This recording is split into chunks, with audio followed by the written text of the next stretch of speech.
Tonight's Tattered Tale starts on a cold autumn evening in a small neighborhood in a tiny Midwestern town.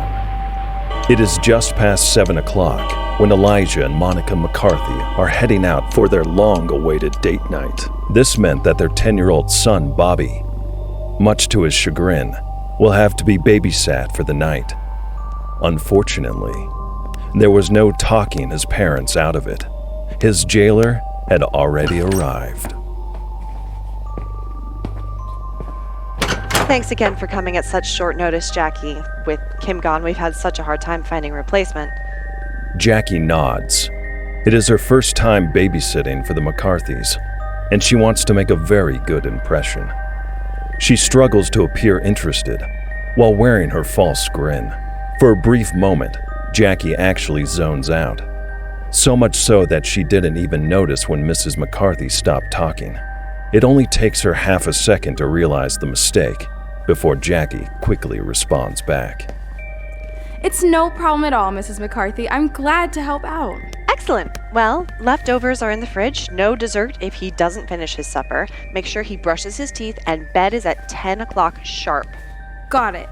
If you have any issues, just give us a call. There's supposed to be a big storm tonight. It shouldn't be too bad, but if you have any power issues, the circuit breaker's in the garage. Don't worry, I've got everything under control. Bobby and I are going to have a blast. Good.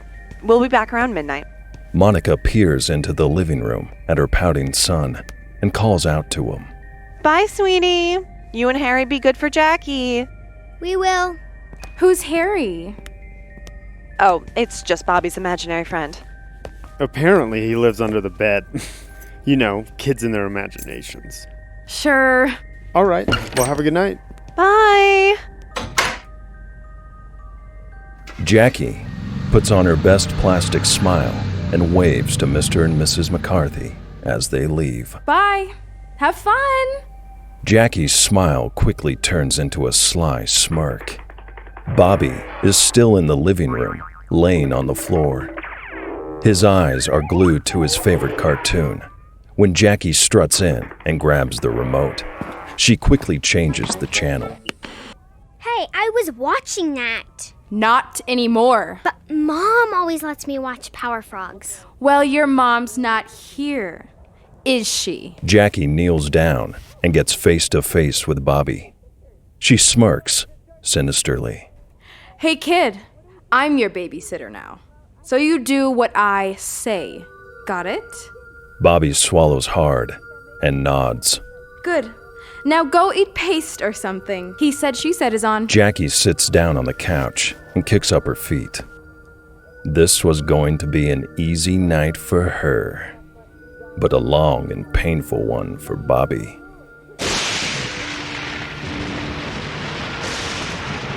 As the night rolls on, Bobby starts to dislike Jackie more and more. She was just like his last babysitter, Kim. Except Jackie was even meaner, more conniving, and worst of all, she hogged the TV. But what could he do? Bobby sits quietly and draws with his crayons while Jackie watches TV and gossips on the phone with her friend Sarah about boys, parties, who was dating who, and who cheated on what. Oh my god, I can't believe you snagged your babysitting gig. Hey, the girl stopped showing up and I needed the She cash. didn't just stop showing up. Kim is missing. She hasn't been to school for like a week. I mean, where did she go? How the hell should I know what happened to her? She was an idiot anyway, probably ran off with that loser boyfriend of hers. Whatever. I don't care. Really? Why would I?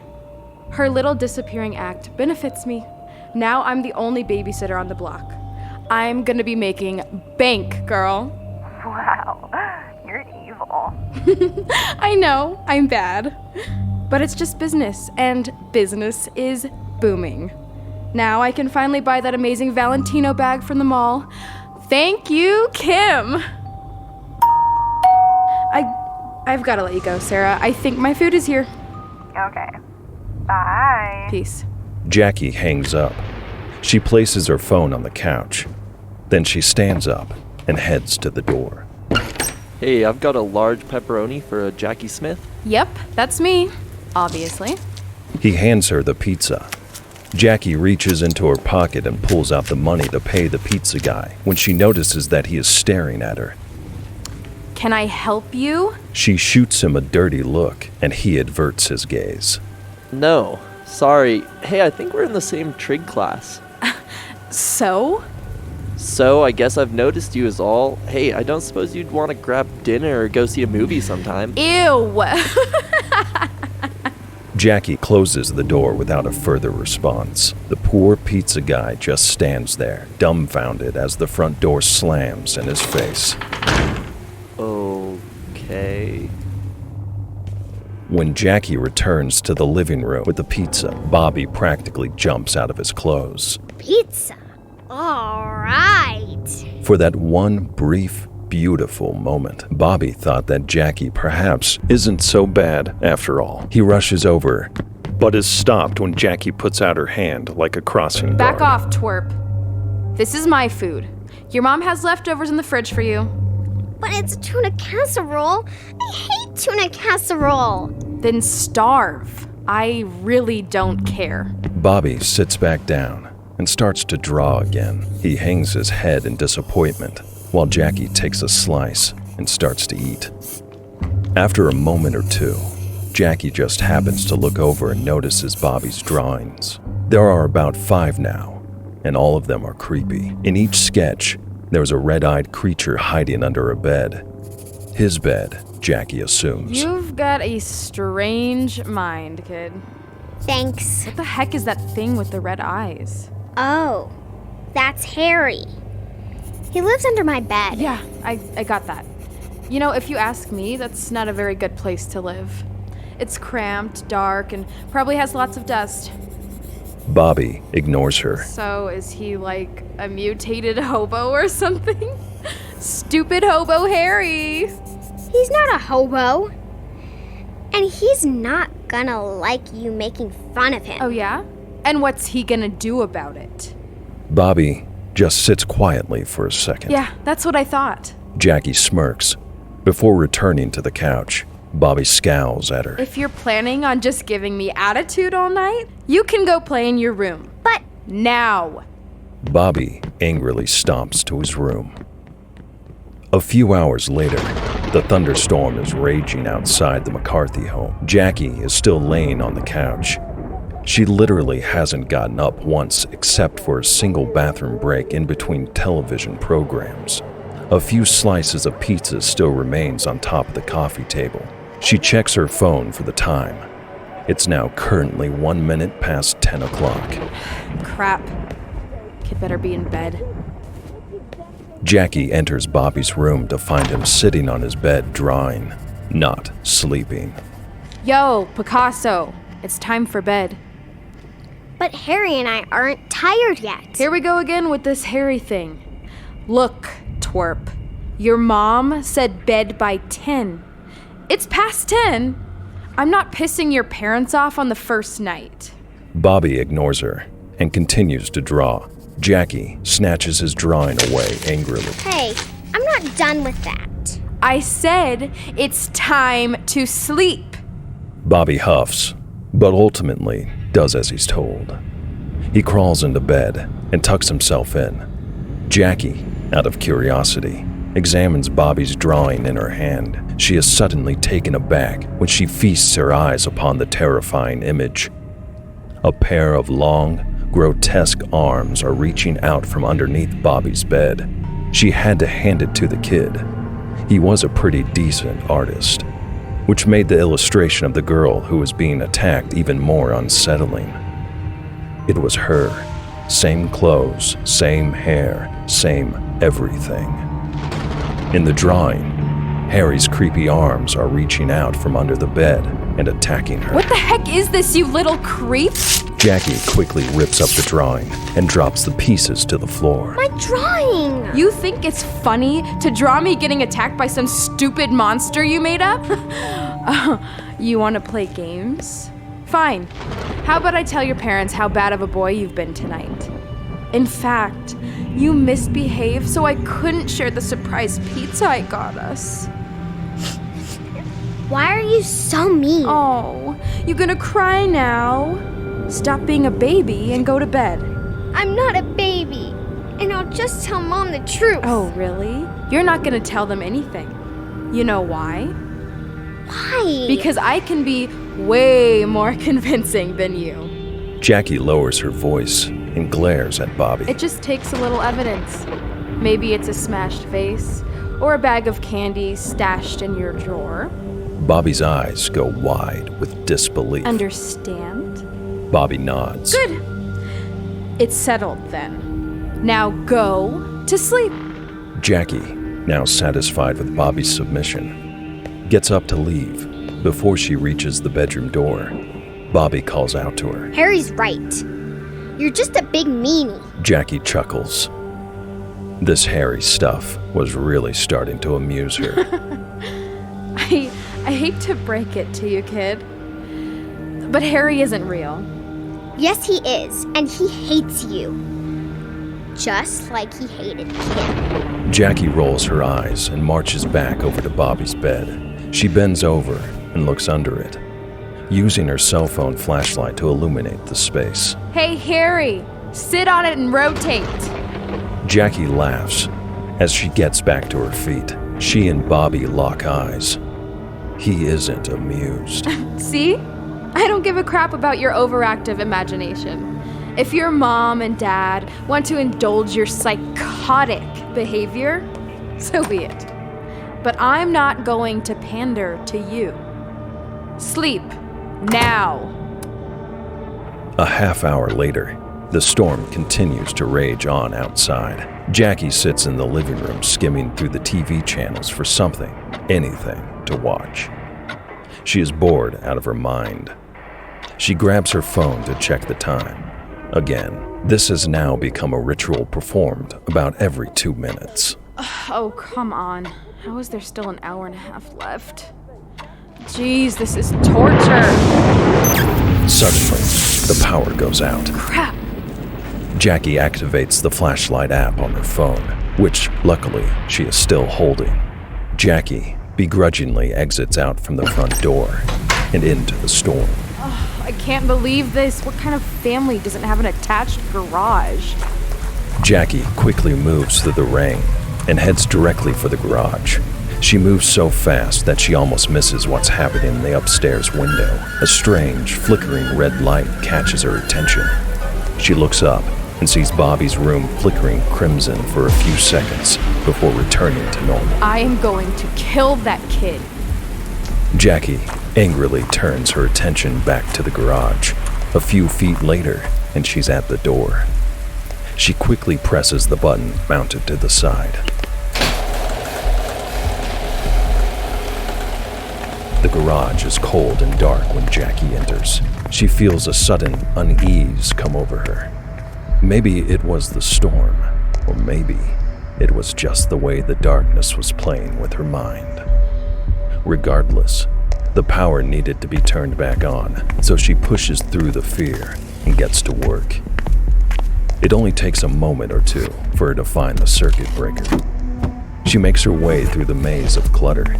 When she gets to the box, she pops open the panel and examines the switchboard. Oh, yeah, sure, you couldn't be easy. No, you had to have a million freaking switches. She stands there staring for a few seconds before coming to a decision. Screw it. One by one, Jackie flips all of the switches. Even after every switch, the lights don't turn back on. Jackie waits a few seconds before flipping all of the switches for a second time. Once again, the power doesn't return. What the heck? Turn on! That's when the sound of crinkling paper catches her ear. Jackie looks down and notices that she just stepped on one of Bobby's drawings. Usually, she wouldn't care, but something gets her attention. The name Kim, written in crayon, can be seen on one of the edges. Jackie bends over to pick it up. She unfolds the crumpled up piece of paper to reveal the horrifying scene illustrated on it. It was another drawing of Harry. Only, in this one, the red-eyed monster is in the midst of biting off a young woman's head. The name? Kim. with an arrow pointing to her makes it pretty clear who the girl is supposed to be. Jeez, Bobby. You are one messed up kid. Jackie recrumbles the drawing and throws it to the ground. With no other choice, Jackie runs back into the store and heads for the front door. Soon, she's at the porch. Jackie quickly enters the house. Jackie wipes the rain off her face. At that exact same time, she thinks she sees Bobby quickly hiding. It's just a brief black blur, but someone is definitely up and moving around. Jackie enters the living room. Stop playing around, Bobby. I know it's you. She suddenly hears footsteps running up the stairs and back to Bobby's room. Jackie's blood began to boil. Hey, you little jerk. I know you're up. I saw you playing video games upstairs. Maybe next time try using the screen dimmer? Don't you ignore me, you little twerp! Jackie, now angrier than ever, stomps up the stairs after Bobby. When Jackie reaches the top of the stairs, she finds herself in an empty hallway. No Bobby. This admittedly freaked her out. There simply wasn't enough time for Bobby to make it back into his room without her noticing. Even if she didn't catch him, she should have at least been able to see his bedroom door shut as he escaped. Neither happened.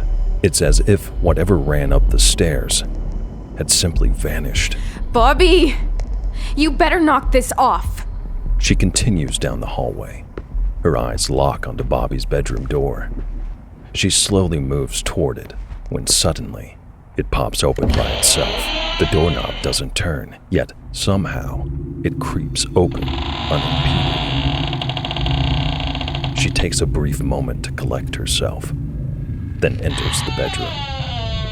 Immediately after bursting in, Jackie starts yelling. I have had enough of you, you little... Jackie stops mid-sentence. She looks around the room. Bobby isn't there. Bobby?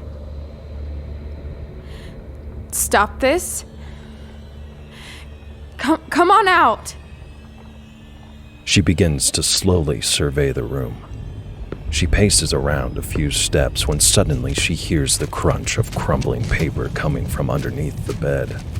She looks down and finds dozens of Bobby's drawings scattered all over the floor. One among the lot catches her eye. It's the drawing. The one she destroyed only an hour earlier. Jackie whips around to see that the bedroom door is now shut behind her. She rushes over to it and attempts to pry it open. To no avail. It's almost like it was glued shut. Bobby! Bobby, open this door. This isn't funny. I swear to God, I'm gonna kill you. Let's see who the real crybaby is. Oh, you have no idea what... A guttural, beastly growl makes the hair on the back of Jackie's neck stand up. She freezes. Slowly, she turns around and looks to see what just made that horrible sound. There is nothing there. At least Jackie can't see anything. However, she could hear the claw marks as plain as day.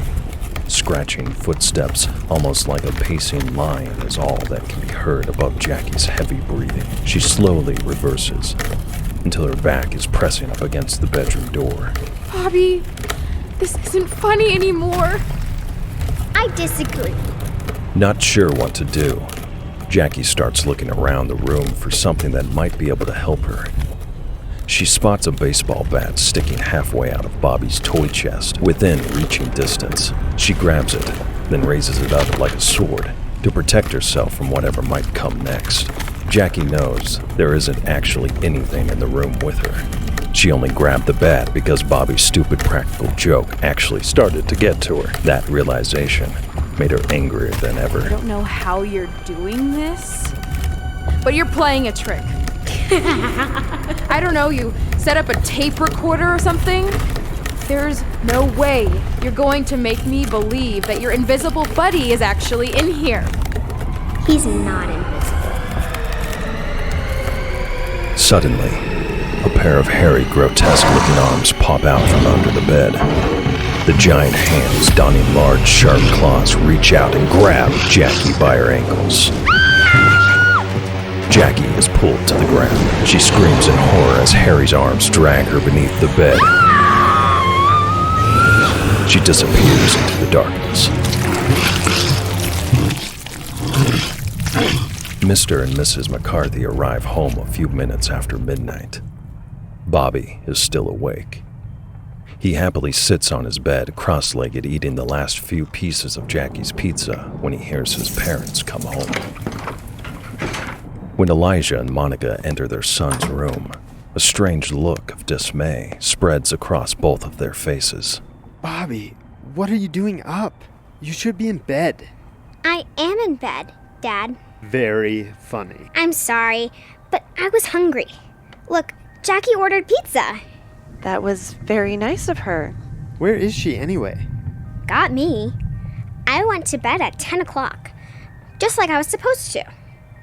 When I got up a little later to use the bathroom, she was gone. Are you kidding me? Seriously? Calm down, Elijah. No, I won't calm down. This is the second time this has happened. What's wrong with these teenagers today? It's like they don't care about anything. At least she locked the door on her way out. That's it.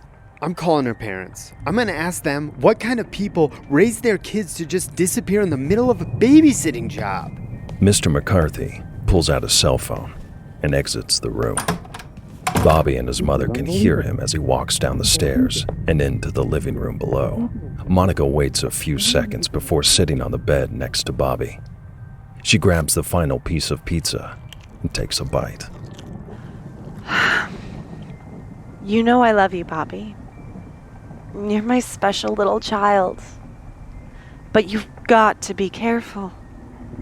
Your imagination is a lot bigger than most kids. Stronger. I know. Promised me you wouldn't let Harry get out of your head again. You said after what happened to Kim, you would be more careful about which of your thoughts you would make real. Now look what you've done. Your dad is very upset. But what if we just tell him? I can... No. He wouldn't understand. He's not like us. Okay? Okay. Monica gets up off of the bed. She moves the pizza box to allow Bobby the space to get under the covers. She kisses him on the forehead. Good night, my beautiful child. Good night, Mommy. She smiles and heads for the bedroom door. She flips the light switch off while exiting, then closes the door behind her. Good night, Harry.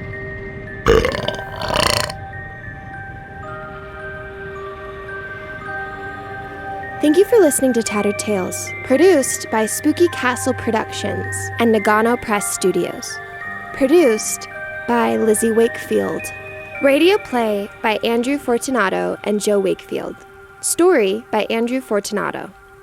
Tattered Tales stars Heston Mosher as the narrator, Ellie Glavich as Monica McCarthy, Luke Fisher as Elijah McCarthy, Annie Yauk as Bobby McCarthy, Callista Masters as Jackie, Jasmine Day as Sarah, and Quincy Bramer as the pizza guy. Music composed by Maxwell Treader. Sound engineer and post mix by Luke Fisher. Executive produced by Rick Lugg.